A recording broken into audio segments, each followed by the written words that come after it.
di kurikulum Merdeka itu mahasiswa bisa memilih mata kuliah Merdeka. Jadi nanti mahasiswa itu di semester 6 mereka sudah tidak ada perkuliahan sama sekali.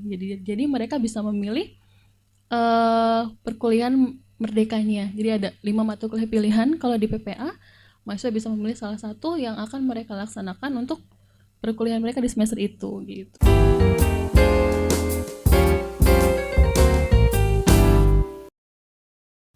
Assalamualaikum warahmatullahi wabarakatuh. Selamat pagi Sobat Polinela.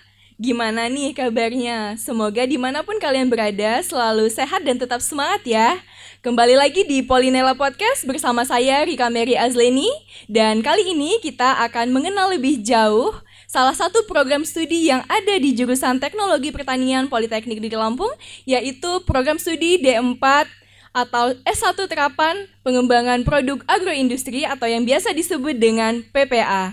Kali ini saya tidak sendiri di sini karena di sebelah saya sudah ada ibu yang sangat cantik, yaitu salah satu dosen di Prodi PPA, Ibu Kurnia Rimadanti Ningtyas STP MSc. Halo Bu, bagaimana Halo. kabarnya? Alhamdulillah sehat. Tika gimana kabarnya? Alhamdulillah saya juga Alhamdulillah, sehat Ibu. oke, ya. Baik, mungkin Sobat Polinela dimanapun berada sudah sangat penasaran nih Bu.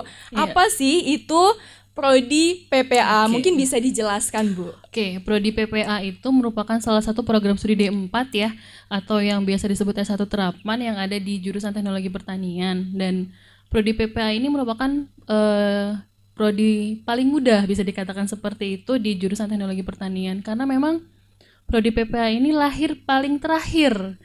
Jadi anak bungsu ya, bisa dibilang gitu di jurusan Teknologi Pertanian. Selain ada 3 program studi lain yang level D4 di jurusan teknologi gitu. Baik. Nah, untuk sejarah berdiri nih Bu, tadi saya dengar Ibu menjelaskan bahwasanya program studi D4 PPA ini merupakan anak bungsu nih di Iya, jurusan Teknologi Pertanian. Nah, untuk sejarah berdiri mungkin dari SK-nya ini kapan Bu untuk Prodi PPA ini? Oke, Prodi PPA ini berdirinya tahun 2018 ya. SK-nya itu kami pegang di Prodi itu tanggal 28 Desember 2018. Nah, surat keputusan itu dari Kementerian Riset ya, Kementerian Riset dan Teknologi. Lalu kami menerima mahasiswa untuk pertama kali itu di tahun ajaran 2019-2020, sehingga memang sekarang di Prodi PPA ini mungkin baru semester 5 ya paling tinggi. Jadi kami belum meluluskan. Nah, ini baru angkatan ketiga. Insya Allah nanti ya, tahun 2022 ini kita akan menerima untuk angkatan yang keempat gitu. Luar biasa Bu. Nah, untuk visi, misi, kemudian sasaran dan tujuan nanti untuk program studi D4 PPA ini seperti apa Bu? Kalau visinya ya, Prodi PPA ini menginginkan nanti program studi yang bermutu, unggul dan inovatif dalam bidang pengembangan produk agroindustri. Bisa dilihat dari nama program studinya ya, pengembangan produk agroindustri. Jadi nanti diharapkan mahasiswa atau alumni yang lulus dari Prodi PPA bisa mengembangkan produk agroindustri, khususnya ada di Lampung. Lampung kan banyak ya agroindustrinya. Ada karet, ada sawit gitu ya, lalu ada kopi, ada kakao. Nah, nanti diharapkan bisa mengembangkan itu. Jadi di sini yang kita tekankan tidak hanya di produksi saja, tapi nanti di teknologinya. Bagaimana nanti alih teknologi, nanti ke depannya pastikan teknologi semakin lama semakin meningkat ya. Itu nanti kita ke sana. Lalu juga dari manajemennya, mulai dari produk itu diproduksi, setelah itu nanti bagaimana sih pemasarannya, bagaimana penjualannya, lalu nanti produknya harus dikemas nih. Jadi kalau sudah dikemas kan ada desain kemasannya, itu juga nanti kita pelajari seperti itu. Jadi nanti memang bisa mempersiapkan lulusan itu tidak hanya baik di produksinya saja, tetapi bisa sampai ke hilirnya gitu, sampai penjualan, nanti bisa sampai bagaimana cara melihat apakah nanti produk yang akan mereka jual itu layak atau tidak, itu bisa dilihat seperti itu. Baik Bu. Nah, tadi untuk produk gitu, kemudian ada pengemasan. Nah, cukup menarik nih Bu, seperti di prodi-prodi lain itu ada yang mulai dari penanaman hingga pengemasan. Nah, kalau untuk di prodi PPA ini bagaimana Bu? Apakah mulai dari penanaman atau dia langsung dari produk kemudian diproses hingga menghasilkan suatu hasil kemasan seperti ini, Bu? Kalau di prodi PPA kita tidak mulai dari menanam ya gitu ya, karena memang kan kita kan namanya pengembangan produk agroindustri nih. Jadi kita itu mengambil dari pasca panennya gitu. Kalau misalkan penanamannya ada di prodi misalkan prodi hortikultura gitu kan ya. Terus ada di perkebunan. Kalau kami tidak mulai dari nanam. Jadi hasil dari pasca panen setelah dipanen nih, misalkan kelapa sawit setelah dipanen. Itu kan setelah dipanen kan biasanya diberikan ke pabrik gitu ya. Nah, kalau di prodi PPA mempelajarinya adalah setelah panen tersebut. Nanti proses pengolahan CPO-nya seperti apa, proses pengolahan minyak sawitnya bagaimana, terus limbahnya seperti itu gitu. Terus nanti ada karet juga misalkan. Karet, kalau karet itu nanti biasanya kan karet itu hanya digumpalkan. Setelah digumpalkan terus langsung diberikan kepada pabrik gitu ya. Nah, kita mempelajari itu nanti setelah karet itu di pabrik dijadikan misalkan dijadikan RSS gitu ya. Terus nanti dijadikan lateks, nanti olahan dari lateks itu menjadi apa gitu. Contohnya misalkan sarung tangan karet, lalu nanti bisa dibuat menjadi sandal. Nah, seperti itu. Nah, kami mempelajari di sana, bukan dari penanamannya begitu. Baik, Bu. Nah, tadi kan untuk produk yang dihasilkan itu dari pasca panen ya, Bu. Mungkin sobat Polinela di rumah itu penasaran ini produknya berasal dari Polinela atau dari luar gitu, Bu, yang bakal diproses untuk bisa dijual. Oke. Kalau untuk produknya ada yang memang dari Polinela ya, ada yang kita bekerja sama dengan pihak luar nih. Kalau biasanya kan di perguruan tinggi itu dosen-dosennya ada mitra ya. Kita bermitra dengan petani-petani seperti itu. Seperti ini kita punya banyak produk, itu kita bermitra dengan petani-petani. Nanti petani tersebut kan mereka misalkan memiliki masalah atau mereka mempunyai produk mentah gitu ya yang perlu diolah. Nah, kita di situ berusaha untuk mengolah produk-produk tersebut gitu. Oke, mungkin cukup untuk itu. Dan untuk prospek lulusan nih, Bu, mungkin karena ini program studi baru dan mungkin juga sobat Polinela yang ada di rumah itu penasaran, Bu. Nah, untuk prospek lulusan dari pengembangan produk agroindustri ini nanti seperti apa? Kemudian mulai dari ijazah, sertifikat, kompetensi itu seperti apa di prodi PPA, Bu? Kalau prospek lulusan, insya Allah lulusan dari prodi PPA ini peluang kerjanya lumayan banyak ya. Di Lampung terutama ya banyak sekali industri-industri agro gitu ya, industri agro. Kalau saya katakan agroindustri seperti itu. Nah, nanti lulusan ini bisa bekerja sebagai manajer atau supervisor di suatu perusahaan, apakah dia di bagian produksi, di bagian pemasaran, atau di manajemennya, seperti itu. Lalu bisa juga nanti menjadi peranata laboratorium pendidikan kalau misalkan akan di dalam dunia pendidikan gitu. Lalu ada menjadi wirausaha atau wira swasta gitu kan ya, karena memang selain kita diberikan materi gitu saat perkuliahan, mahasiswa juga kan diberikan bekal entrepreneur ya gitu, kewirausahaan, supaya nanti kalau misalkan mahasiswa ingin mengembangkan yang sudah dia dapatkan di kampus, itu dia bisa berwirausaha sendiri, atau nanti dia bisa menjadi pengendali mutu di bidang industri pertanian seperti itu. Nah, kalau ijazah yang didapatkan kan ijazah normal ya, biasa ya gitu, level D4 atau S1 terapan seperti itu. Lalu kalau untuk sertifikat kompetensi, insya Allah sih nanti kami akan mengusulkan gitu ya. Sekarang sih belum, tapi dalam proses gitu dosen-dosen, asesor-asesor yang ada di prodi PPA akan mengusulkan sertifikasi kompetensi untuk mahasiswanya, dan insya Allah nanti saat lulus gitu, mahasiswa yang angkatan 1 lulus itu sudah ada sertifikat kompetensinya. Jadi untuk pendamping ijazah ya gitu. Kemudian untuk fasilitas pendukung nih, Bu, di prodi PPA ini bagaimana untuk sarana dan prasarana, kemudian kurikulum? Seperti apa, Bu? Kalau sarana dan prasarana, kita punya ruang kuliah ya, gitu. Ruang kuliah ada di Gedung Seroja dan Gedung H, itu bisa digunakan untuk perkuliahan ataupun praktikum responsi seperti itu. Lalu kita punya laboratorium. Alhamdulillah PPA sudah punya laboratorium sendiri, namanya Laboratorium Agroindustri. Itu ada di samping pilot plant, dan kita juga biasanya menggunakan pilot plant gitu. Pilot plant itu untuk pengolahan karet.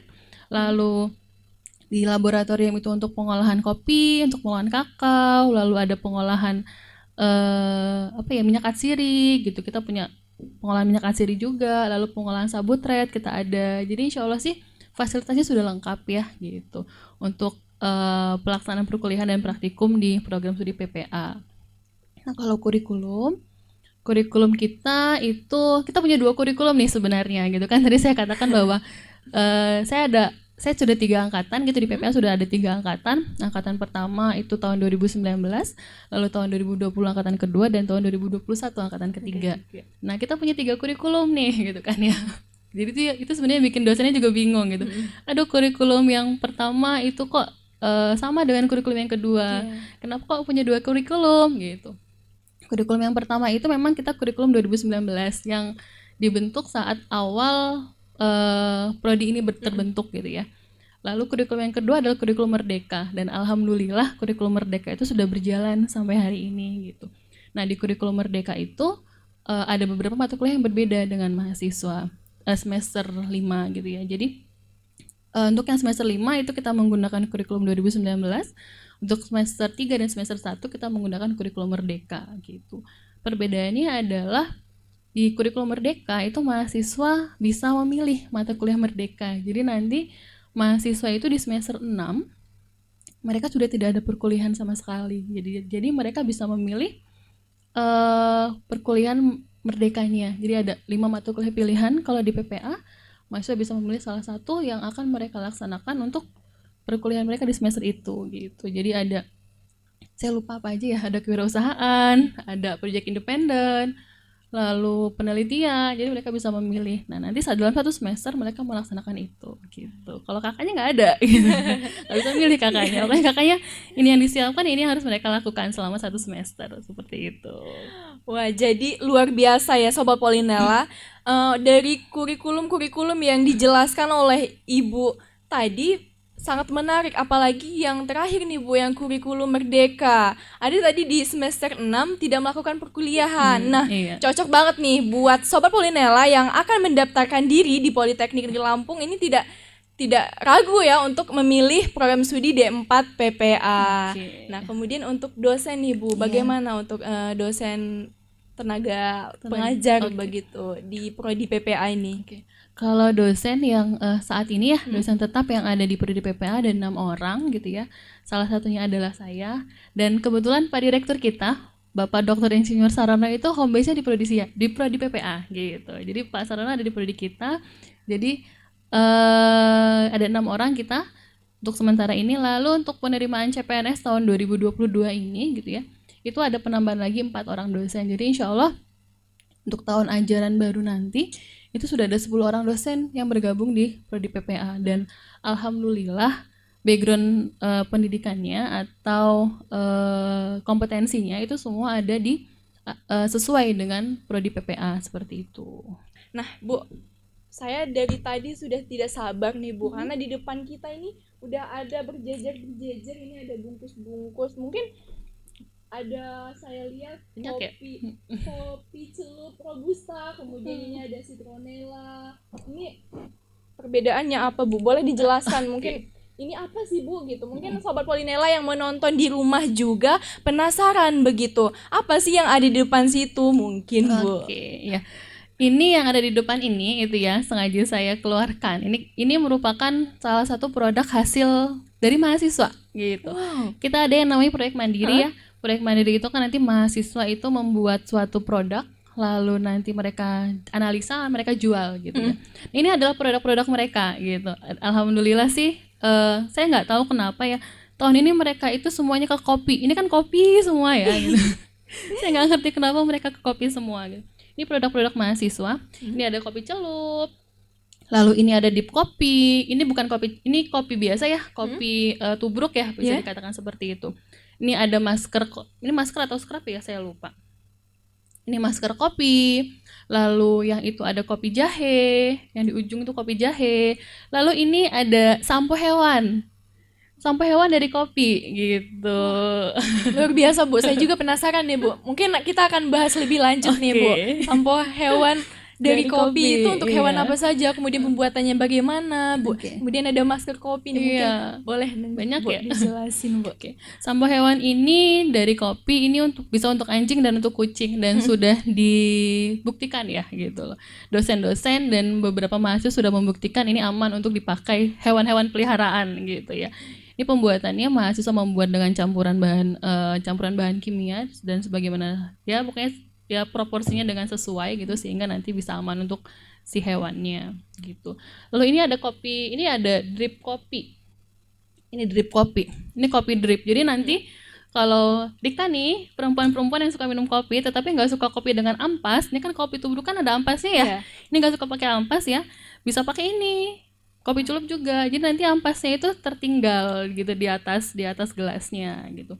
Lalu nanti ekstraknya ada di bawah. Nah ampasnya ini bisa untuk masker gitu, bisa untuk kecantikan gitu.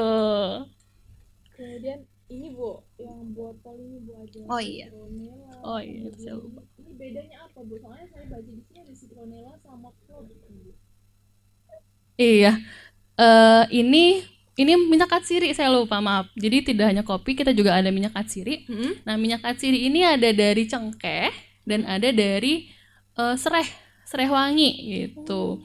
Jadi minyak katsiri biasanya untuk campuran minyak kayu putih bisa atau untuk minyak gosok bisa seperti itu. Ini juga ini hasil prodi juga. Ini clove oil, ini minyak cengkeh.